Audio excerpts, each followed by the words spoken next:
Hello students, मैं हरिम प्रताप सिंह आप सभी लोगों का अपने इस एजुकेशनल चैनल पर स्वागत करता हूं। स्टूडेंट्स, आज हम लोग इस वीडियो में इंग्लिश ग्रामर के अंतर्गत सिंथेसिस का अध्ययन करेंगे और सिंथेसिस के अंतर्गत हम लोग पढ़ेंगे फॉर्मेशन ऑफ सिंपल सेंटेंस। आप जानते हैं कि दो या दो से अधिक सिंपल सेंटेंस को मिलाकर एक सिंपल सेंटेंस बनाने की कुल 8 विधियाँ हैं, जिसमें से हम लोग ऑलरेडी एक विधि पढ़ चुके हैं प्रेजेंट पार्टिसिपल का यूज करके, जिसमें प्रेजेंट पार्टिसिपल था, पास्ट पार्टिसिपल था और परफेक्ट पार्टिसिपल था। और आज हम लोगों को जो पढ़ना है वह पढ़ना है यूज़ ऑफ इन्फिनेटिव। हमें पढ़ना है इन्फिनेटिव का प्रयोग कि किस प्रकार इन्फिनेटिव का यूज़ करके दो या दो से अधिक सिंपल सेंटेंसेस को मिलाकर एक सिंपल सेंटेंस बनाएंगे। तो आइए स्टूडेंट्स, हम लोग बिना समय गवाए शुरू करते हैं। तो सबसे पहले हम ये जानेंगे कि इन्फिनेटिव बनता कैसे है। तो फ्रेंड्स, इन्फिनेटिव बनता है, मैंने आपके सामने स्क्रीन पर दिख रहा है, ये रिटन फॉर्म में भी मैंने दे दिया है। आप चाहे तो इसको स्क्रीनशॉट लेकर के बाद में नोट डाउन कर सकते हैं। देखिए, जब किसी मेन वर्ब के फर्स्ट फॉर्म से पहले टू लगा देते हैं तो वह इन्फिनेटिव हो जाता है। क्या करा है? जब किसी मेन वर्ब के फर्स्ट फॉर्म से पहले टू लगा देते हैं तो वह इन्फिनेटिव हो जाता है। जैसे अगर हमने ये प्ले लिखा हुआ है और इसके पहले हमने टू लगा दिया तो ये इन्फिनेटिव हो गया। और नेक्स्ट क्या करा है? कह रहा है कि यह प्रायः नाउन, एडजेक्टिव व एडवर्ब का कार्य करता है। किसका कार्य करता है? इन्फिनेटिव जो है नाउन का, एडजेक्टिव का और एडवर्ब का कार्य करता है।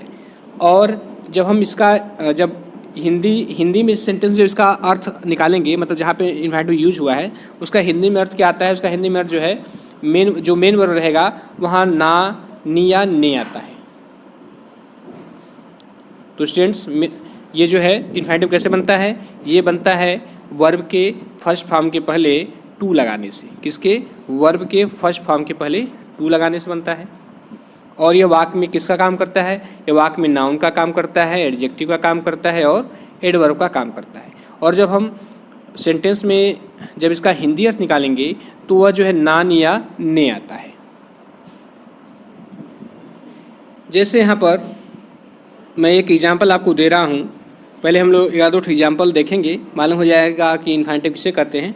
उसके बाद हम लोग सेंटेंस में इसकी मदद से दो सिंपल सेंटेंसेस को कंबाइन करके सिंपल सेंटेंस बनाएंगे। देखिए यहाँ पर स्क्रीन पर आपके सामने है, कह रहा है कि to play is a good exercise. खेलना एक अच्छा व्यायाम है। क्या करा है? खेलना एक अच्छा व्यायाम है। मैंने क्या बताया था कि इन्फिनेटिव कैसे बनता है? इन्फिनेटिव क्रिया के फर्स्ट फॉर्म के पहले जो है टू लगाने से बनता है। देखिए, ये फर्स्ट फॉर्म है, प्ले फर्स्ट फॉर्म है और इसके पहले टू लगाने से बना है। और इसका हिंदी में अर्थ क्या आ रहा है? टू प्ले, खेलना इज ए गुड एक्सरसाइज, एक अच्छा व्यायाम है। तो इसमें हिंदी में क्या अर्थ आ रहा है? खेलना। टू प्ले का क्या आ रहा है? तो मैंने बताया था ना कि इसका वर्ब में इसके वर्ब का हिंदी में जो अर्थ आता है वो ना, नी या ने आता है। अब भाई नेक्स्ट देखते हैं। नेक्स्ट है it is no time to talk. कह रहा है it is no time to talk. इसका कहने मतलब है it is no time to walk.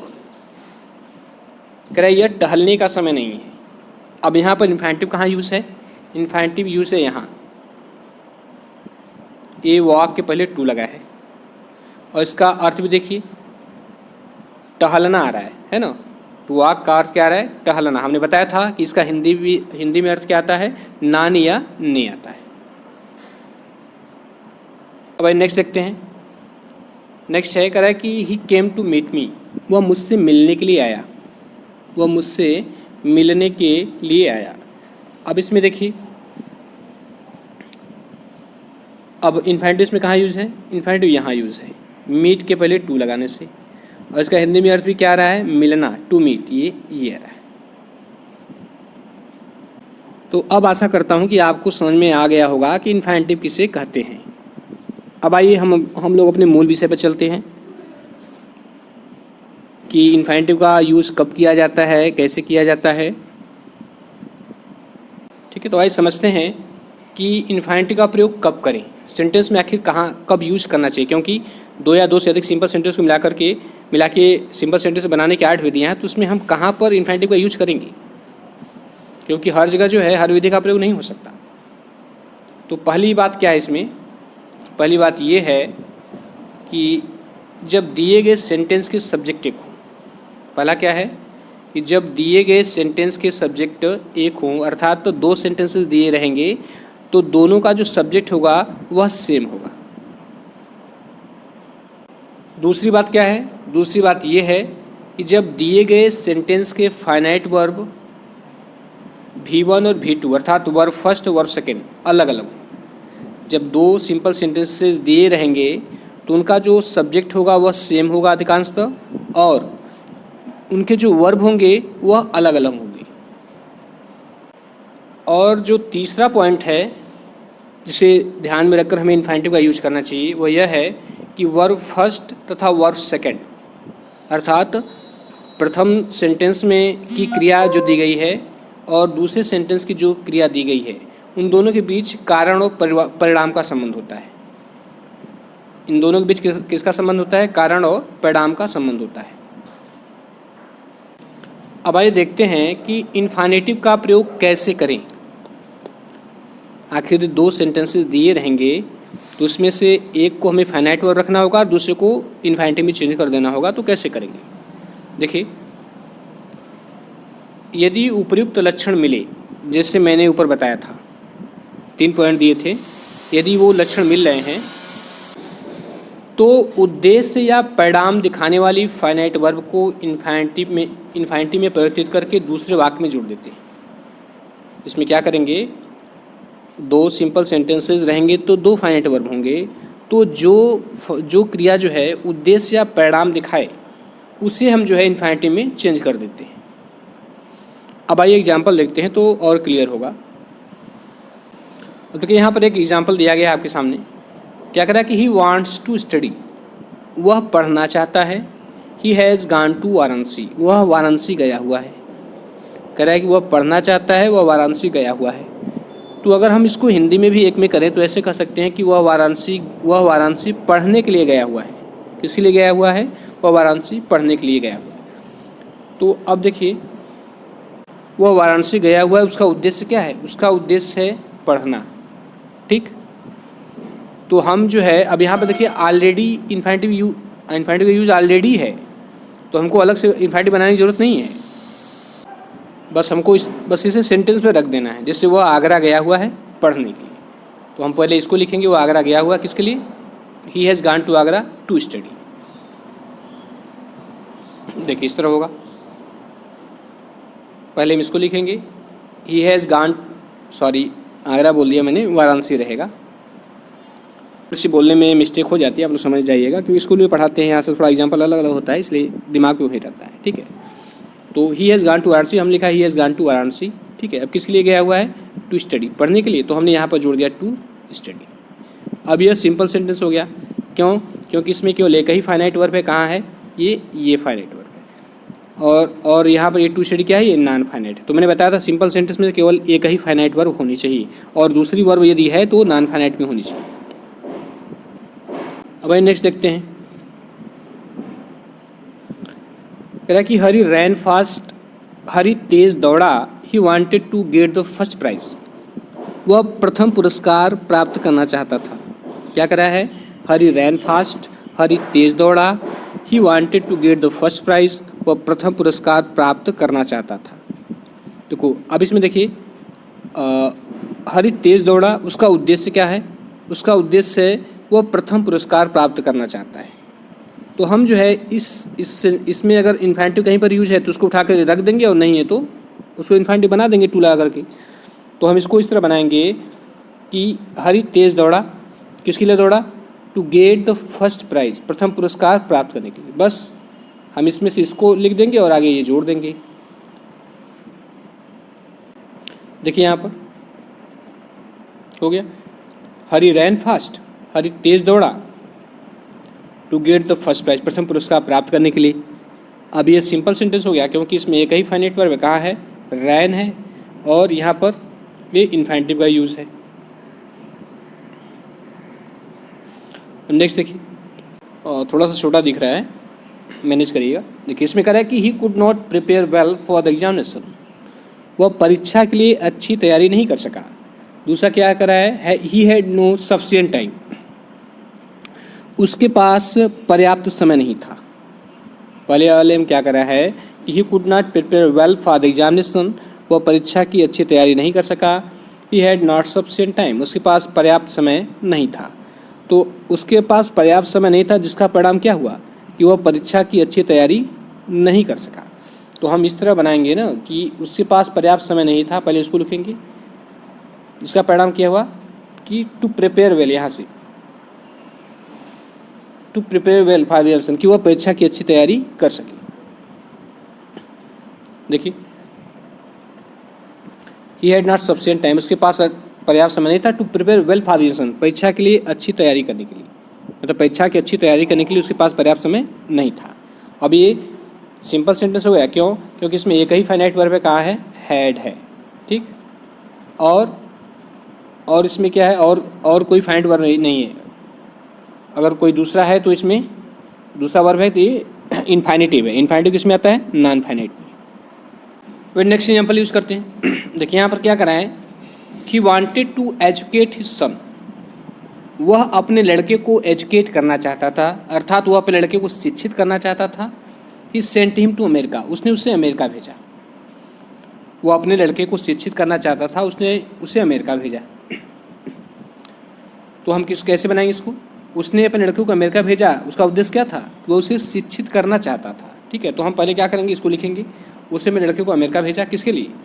शिक्षित किए जाने के लिए, ठीक है, शिक्षित किए जाने के लिए। देखिए इस तरह बनाएंगे, ही सेंट हिज सन, हमने क्या कहा? हमने पहले इसको लिखा, he sent his son to America, उसने लड़के को अमेरिका भेजा, किसके लिए? To be educated. अब एक चीज़ यहाँ पर ध्यान दीजिएगा कि यहाँ पर टू बी एजुकेटेड लिखा गया, टू के साथ बी भी है और क्रिया का थर्ड फॉर्म भी यूज है। इसका मतलब ये इन्फिनेटिव की पैसिव वॉइस है। उसे मैं लड़के को भेजा अमेरिका शिक्षित होने के लिए नहीं, शिक्षित किए जाने के लिए। ये पैसिव वॉइस में बनेगा ही, क्योंकि शिक्षित किया जाएगा, वो अपने से नहीं होगा, उसे शिक्षित किया जाएगा। इसलिए इसको ध्यान दीजिएगा, ये टू बी एजुकेट नहीं होगा, सॉरी टू एजुकेट नहीं होगा, ये गलत हो जाएगा, ठीक है। टू बी एजुकेटेड हो जाएगा, क्योंकि शिक्षित किए जाने के लिए। वही नेक्स्ट देखते हैं, कह रहा है कि आई हैव सम ड्यूटीज़, मेरे कुछ कर्तव्य हैं, आई मस्ट परफॉर्म देम, मुझे उन्हें पूरा करना है। पहले वाले में क्या कराया है कि आई हैव सम ड्यूटीज़, मेरे कुछ कर्तव्य हैं, आई मस्ट परफॉर्म देम, मुझे उन्हें पूरा करना है। तो हम इसको इस तरह कह सकते हैं कि मेरे पास कुछ कर्तव्य हैं पूरा करने के लिए। मेरे पास कुछ कर्तव्य हैं, आई हैव सम ड्यूटीज़, और किसके लिए? टू परफॉर्म, किसके लिए? परफॉर्म करने के लिए। यहाँ टू जोड़ देंगे, हो जाएगा। देखिए इस तरह हो जाएगा, आई हैव सम ड्यूटीज़, मेरे कुछ कर्तव्य है, टू परफॉर्म, पूरा करने के लिए। अब यहाँ पे इन्फिनेटिव का यूज होगा, ये बन गया इन्फिनेटिव टू परफॉर्म। वही नेक्स्ट देखते हैं, इसमें कह रहा है कि they are going to Agra, वे आगरा जा रहे हैं। They want to see the Taj, वे ताजमहल देखना चाहते हैं। पहला क्या करा है? They are going to Agra, वे आगरा जा रहे हैं। They want to see the Taj, वे ताज देखना चाहते हैं। तो अब वे आगरा किस लिए जा रहे हैं? उनका उद्देश्य क्या है? ताज देखना, ठीक। तो हम इस वाले भाग में से इन्फिनेटिव लेंगे, यदि इन्फिनेटिव ऑलरेडी यूज है तो ले लेंगे, नहीं तो बना देंगे। हम इससे बनाएंगे कि they are going to Agra, वे आगरा जा रहे हैं, किसके लिए? टू सी द ताज, ताज को देखने के लिए। बस आगे इसी के हम इसको प्लस कर देंगे, इसको जोड़ देंगे। देखिए हमने इस तरह बनाया है, they are going to Agra, वे आगरा जा रहे हैं, टू सी द ताज, ताज को देखने के लिए। नेक्स्ट है, कह रहा है कि ही इज़ वेरी ओल्ड, वह बहुत वृद्ध है। ही कैन नॉट वॉक, वह चल नहीं सकता। अब देखिए ये थोड़ा सा अलग सेंटेंस है, ये अलग सेंटेंस है, थोड़ा सा इस पर ध्यान देने की ज़रूरत है। जब भी ऐसे सेंटेंसेस आएंगे कि वह बहुत कमज़ोर है, वह इस सवाल को हल नहीं कर सकता, वह बहुत बीमार है, वह चल नहीं सकता, वह बहुत वृद्ध है, वह दौड़ नहीं सकता, जब भी ऐसे सेंटेंसेस हों, ठीक है, उसमें आप देखिएगा कि इस एक तरफ वेरी लगा होगा, फिर एडजेक्टिव होगा, जैसे इसमें वेरी है, फिर ओल्ड है, और उसके दूसरे वाक्य में कैन नॉट और कुड नॉट का प्रयोग होगा, ठीक है। इस प्रकार के जब सेंटेंसेस रहेंगे तो हम कैसे इसको बनाएंगे? तो हम क्या करेंगे कि जो वेरी है उसके स्थान पर टू कर देंगे, ठीक। फिर उसके बाद ये जो एडजेक्टिव ओल्ड है, हम इसको उसके बाद एडजेक्टिव लिखेंगे, और उसके बाद जो है दूसरे वाले भाग में कैन नॉट नहीं, बस क्या करेंगे? टू लगा देंगे और वर्ब का फर्स्ट फॉर्म दे देंगे। आइए देखते हैं, देखिए ये है, हमने क्या कहा था कि यहाँ वेरी के स्थान पर क्या कर देंगे, टू का यूज करेंगे, फिर उसके बाद एडजेक्टिव को लिखेंगे। देखिए हमने एडजेक्टिव लिखा, अब बस क्रिया के पहले ये है, इसके पहले टू ला करके इसको इन्फाइनिटिव बना देंगे। दोनों का सेम ही अर्थ है। इसमें क्या कर रहा है, he is too weak, sorry he is too old to walk, वो इतना वृद्ध है कि चल नहीं सकता। ये इन्फाइनिटिव, यह जो है सिंपल सेंटेंस हो गया, क्योंकि इसमें केवल एक ही फाइनिटिव वर्ब कौन है, इज है। और ये टू वॉक क्या है, ये नॉन फाइनाइट वर्ब है, और नॉन फाइनाइट वर्ब में क्या है, इन्फाइनिटिव है। अब नेक्स्ट क्वेश्चन देखते हैं। इस वाले में क्या कर रहा है कि ही वॉज वेरी वीक, वह बहुत कमज़ोर था। He could not pass this year, वह इस साल पास नहीं हो सकता था। वह बहुत कमज़ोर था, वह इस साल पास नहीं हो सकता था। तो देखिए वही फॉर्म में, ऊपर वाला ही फॉर्म है। तो हम क्या करेंगे, इस वेरी के स्थान पर किसका यूज करेंगे, टू का यूज करेंगे। ठीक है, टू लगाएंगे, फिर उसके बाद क्या लिखेंगे, उसके बाद एडजेक्टिव लिखेंगे। एडजेक्टिव क्या है इसमें, वीक है। ठीक, इसमें एडजेक्टिव जो है वीक है। उसके बाद फिर टू लगाएंगे किसके पहले, ये जो क्रिया है इसके पहले हम क्या करेंगे, टू लगा देंगे। इसके पहले टू लगा देंगे। वही देखिए कैसे बनाया गया है। देखिए ये है, हमने क्या बताया कि वेरी के स्थान पर क्या कर देंगे, टू कर देंगे, फिर एडजेक्टिव का यूज़ करेंगे, एडजेक्टिव का यूज़ किए, और फिर जो क्रिया है उसके पहले हम टू लगा के बाकी वाले वाक्य को जोड़ देंगे। तो दोनों का सेम ही अर्थ है। इसका भी अर्थ वही है कि ही वाज टू वीक, वह इतना कमज़ोर था, टू पास दिस ईयर, कि इस साल पास नहीं हो सकता था। या ऐसे भी कर सकते हैं कि वह इस साल पास होने के लिए बहुत ही कमज़ोर है। चूँकि इसका जो मुख्य अर्थ आएगा, मेन अर्थ इसका होगा कि वह इस साल पास होने के लिए अत्यधिक कमज़ोर है। मतलब कहना चाहते हैं कि वह इस साल पास नहीं हो पाएगा। नेक्स्ट देखते हैं, कह रहा है कि ही टूक ए नाइफ, उसने एक चाकू लिया। ही वांटेड टू किल मी, वो मुझे मारना चाहता था। क्या कर रहा है, ही टूक ए नाइफ, उसने एक चाकू लिया। ही वांटेड टू किल मी, वो मुझे मारना चाहता था। तो उसने चाकू लिया, उसका उद्देश्य क्या था, मुझे मारना। ठीक है, तो हम पहले क्या करेंगे, इसको लिखेंगे, ही टूक ए नाइफ, उसने चाकू लिया किसके लिए, टू किल, मुझे मारने के लिए। यहाँ देखिए ऑलरेडी इन्फाइनिटिव यूज है, बस आपको कुछ नहीं करना है। ये वाला सेंटेंस लिखने के बाद आपको इसको आगे जोड़ देना है। देखिए इस तरह, ही टूक ए नाइफ, उसने चाकू लिया, टू किल मी, मुझे मारने के लिए। ये सिंपल सेंटेंस हो गया, क्योंकि इसमें एक ही फाइनाइट वर्ब है, कौन है, टू है, और ये टू किल क्या है, ये नॉन फाइनाइट है। नॉन फाइनाइट क्या है, इन्फाइनिटिव है। आइए नेक्स्ट देखते हैं, I am living for Kolkata, मैं कोलकाता जा रहा हूँ। आई शैल लीव देयर, मैं वहाँ रहूँगा। I am living for Kolkata, मैं कोलकाता जा रहा हूँ, या कोलकाता के लिए प्रस्थान कर रहा हूँ, मैं वहाँ रहूँगा। तो मैं कोलकाता जा रहा हूँ, मेरा उद्देश्य क्या है, वहाँ पे रहना। तो ऐसे लिखेंगे पूरा इसको, I am living for Kolkata, मैं कोलकाता जा रहा हूँ, इसलिए टू लीव देयर, वहाँ पर रहने के लिए। ठीक है, इसमें टू जोड़ देंगे और इसको पूरा लिखेंगे, और फिर टू जोड़ करके लीव देयर लिख देंगे, पूरा हो जाएगा। देखिए इस तरह, I am living for Kolkata, मैं कोलकाता जा रहा हूँ, हमने पूरा इसको लिखा, और किसके लिए, टू लीव देयर, वहाँ पर रहने के लिए, तो हमने इसको लगा दिया। अब नेक्स्ट उदाहरण देखते हैं, कह रहा है कि the book was very difficult, किताब बहुत कठिन थी। शी कुड नॉट अंडरस्टैंड, वो इसे समझ नहीं सकती थी। देखिए इसके पहले वाला एग्जाम्पल है जो मैंने बताया था कि वह इतना कमज़ोर है कि वह चल नहीं सकता, वह इतना बीमार है कि दौड़ नहीं सकता, वह इतना मंदबुद्धि का है कि सवाल को हल नहीं कर सकता। तो ठीक उसी तरह बनाएंगे। तो हमने क्या करेंगे, वेरी को टू में चेंज कर देंगे, फिर क्या लगाएंगे, फिर एडजेक्टिव लगाएंगे, और फिर इसमें क्या करेंगे, अंडरस्टैंड के पहले टू लगा करके इन्फाइनिटिव बना देंगे। देखिए यहाँ पर है ना, द बुक वाज, यहाँ वेरी के स्थान पर क्या हो गया, टू हो गया, फिर एडजेक्टिव हो गया, एडजेक्टिव लगा दिया। और एक चीज़, हाँ थोड़ा सा यहाँ पर ध्यान दीजिएगा, यहाँ पर देखिए सब्जेक्ट अलग है, यहाँ बुक है और यहाँ सी है। ठीक है, तो कह रहा है किताब बहुत कठिन थी, वो इसे समझ नहीं सकी।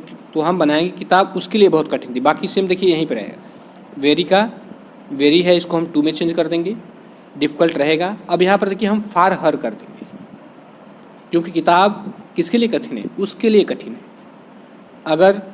अगर यहाँ पर ही रहता, ठीक है, तो हम यहाँ पर क्या कर देते, यहाँ पर हम फार हिम कर देते। क्या करते, फार हिम। और यदि यहाँ पर जो है दे रहता, तो हम यहाँ पर फार देम कर देते। और यदि यहाँ पर वी रहता, तो हम यहाँ पर फारस कर देते। और यदि यहाँ पर जो है आई रहता, तो हम फार मी कर देते। ठीक है, क्योंकि फॉर हिम फॉर हर इसलिए लगाएं क्योंकि कह रहा है किताब कठिन ले किसके लिए, सी कुड नॉट अंडरस्टैंड, वह नहीं समझ, कह रहा है the book was very difficult, किताब बहुत कठिन थी, सी कुड नॉट अंडरस्टैंड, वह समझ नहीं सकती थी। तो किताब जो है किसी खास व्यक्ति के लिए कठिन है, मतलब उसके लिए कठिन है। तो हम इस तरह लिखेंगे कि the book was too difficult, और यहाँ पर सी को फॉर हर में चेंज कर देंगे। ठीक, अगर यहाँ पर जो है दे रहता तो फॉर देम में, वी रहता तो फॉर अस में, आई रहता तो फॉर मी में, और सी है तो फॉर हर में चेंज किया गया है।